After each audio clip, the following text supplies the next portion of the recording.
어서 오십시오.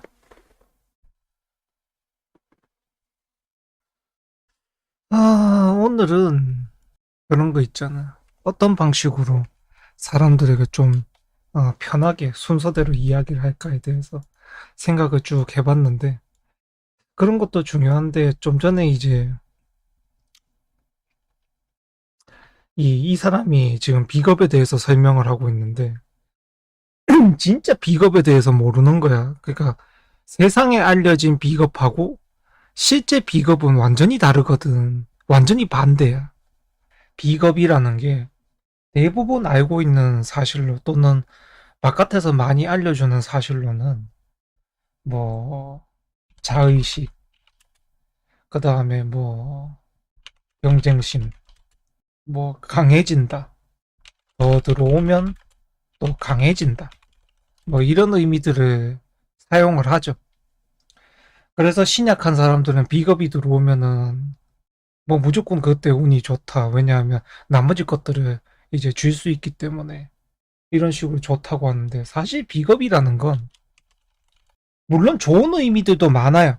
비겁이. 근데 비겁은 사실 알고 보면 자아성찰이거든. 그럼 이게 자아성찰이 뭐냐 하면 내가 어떤 사람인지, 내 주변에 어떤 사람이 있는지 알게 된다는 거야. 비겁이라는 게. 그럼 비겁이라는 게 와가지고 좋은 영향을 끼치면 어떻게 되겠어? 내가 어떤 사람인지 알게 되었잖아. 그 다음에 내 주변에 어떤 사람들이 있는지 알게 되었죠. 그러니까 그 사람들로 인해서 내가 좋게 되는 거고. 근데 대부분은 말 그대로 이게 비겁이 와가지고 하게 되면 내가 노출된 거거든. 비겁이 오면. 노출이 돼요. 나란 존재가. 그러면 주변에 있는 사람이든 아니면 나를 처음 보는 사람이든 간에 그거야. 내가 저 사람들한테 너무 보이는 거야. 너무 노출이 돼. 그러다 보니까 제가 그런 것도 말을 했죠. 내가 어떤 사람인지도 알게 된다고 했잖아. 그럼 자기의 실력, 자기의 가진 형편 이런 것들을 다 알게 되거든. 그러다 보니까 또 누군가들이 나한테 수군수군 거리는 말 이런 것들도 다 알게 돼요. 어. 그러다 보니까 생각보다 겁도 많아지고 어, 정신적으로도 약해지는 면이 있어요. 그러니까 이제 두려움을 모르고 살다가 두려움을 알게 되는 거예요. 왜냐하면 비겁이 이제 들어오지 않을 때에는 내가 나를 성찰할 필요가 없었으니까, 내가 나에 대해서 알 필요가 없었으니까 그냥 아무 때나 살았단 말이야. 근데 뭐 대운이든 세운이든 비겁이 들어와. 그럼 내가 누군지, 내가 어떻게 살고 있는지, 내 모습이 어떤지, 내 형편이 어떤지, 나는 누군지, 내 주변에 사람들 어떤 사람이 있고, 막 그런 것들을 스스로 알게 돼요. 스스로. 그러다 보니까 나란 사람이 이 정도밖에 안 됐나?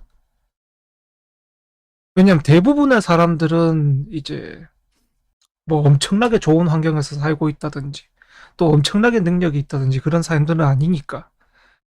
그러다 보니까 오히려 많은 사람들 같은 경우는 비거분이 들어오게 되면 내가 모르고 살았던 걸 많이 알게 돼요. 그러다 보니까 오히려 스트레스가 많아요. 무기력해지는 경향도 있고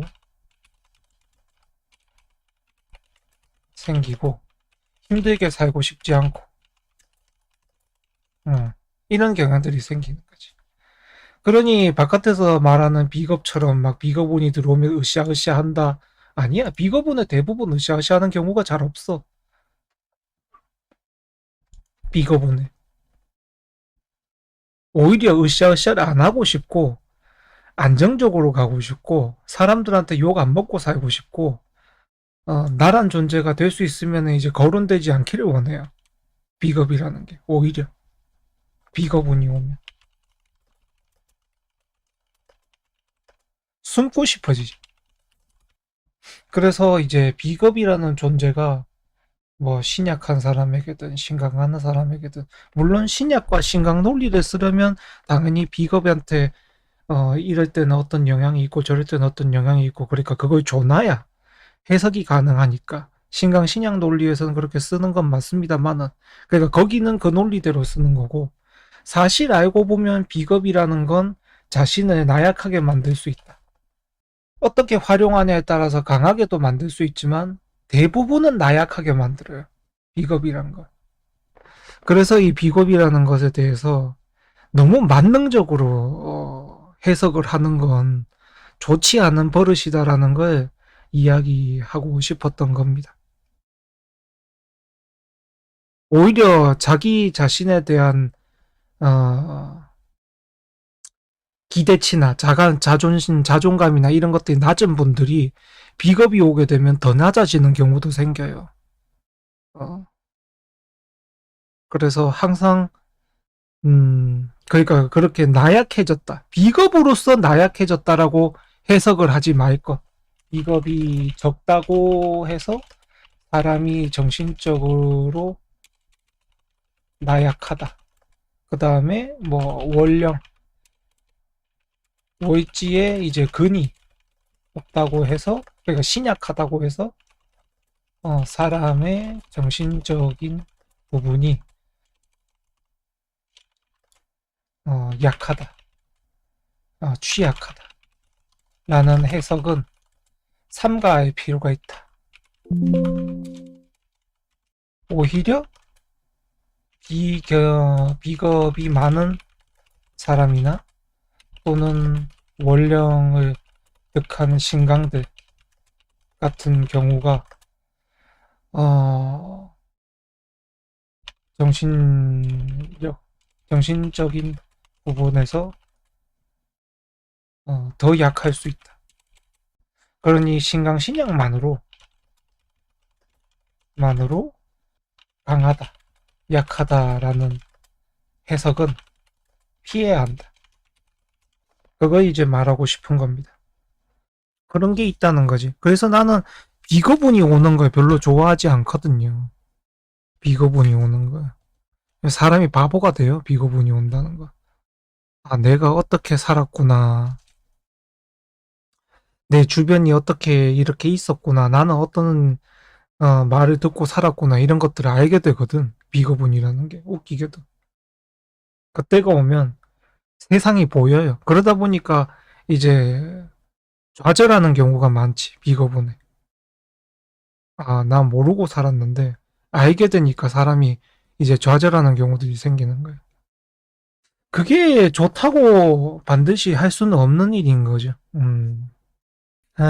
그런 말을 하고 싶었던 겁니다. 얘가 너무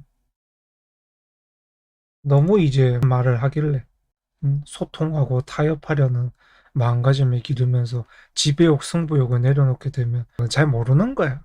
자기가 알고 있었던 거 요만큼, 현실에서는 요만큼 맞는 거지. 그런 이야기를 하고 있길래 이야기를 해야 하는 겁니다. 그런 게 아니라는 거.